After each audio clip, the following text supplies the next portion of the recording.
Another short story we got. Again, we're going to put the name of the story as well as the author on it, but it's called Vampire Hermit.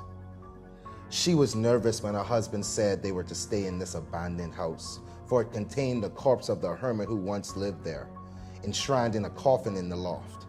It was an old custom and one no longer popular among the Iraqis people that the hermit had insisted upon it before his death. There was good hunting in this place. Her man declared it, and so they moved in, and she unpacked their few things in the front room, refusing to go up into the loft where the hermit's bodies lay. When her husband left to hunt, she immediately put her daughter in the sling on her back and went to look for roots and berries, staying away until her husband returned with the meat. As she prepared the evening meal for them, her husband, tired from his hunting, climbed up into the loft to rest. The hut soon filled with the delicious smell of roasting meat. She was sorting through the berries when she heard a muffled cry and the crunch of breaking bones. As she stared upward, frozen in horror, blood started to drip from the rafters. She crept silently to the far corner of the room where she could see up into the loft. A skeleton with glowing red eye sockets was feasting on the body of her husband, its teeth chin covered with blood. Her daughter stirred restlessly at her back as she knew she had to get away immediately.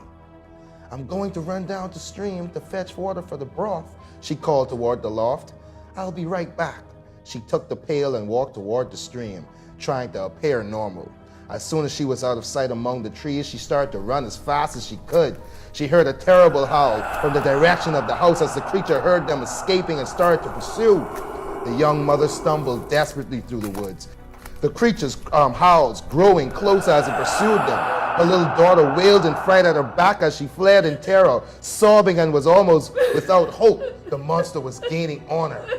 In a last act of despair, she shouted the Iraqi's distress cry, hoping someone would be near enough to hear it. Her call was taken up and answered by the warriors from the village.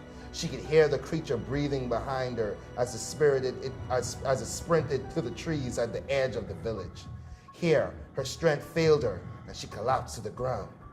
Just before the monster could pounce on them, a party of warriors burst through the gates of the village, chasing the skeleton away. They swung their torches wide, and the skeleton retreated further into the woods. The warriors chased the creature back to the hermit's house and set fire to the cabin. As the flames encompassed the house, a terrible howling and roaring came from the loft, and the vampire hermit fled into the woods in the form of a rabbit, never again to plague the young woman or her daughter.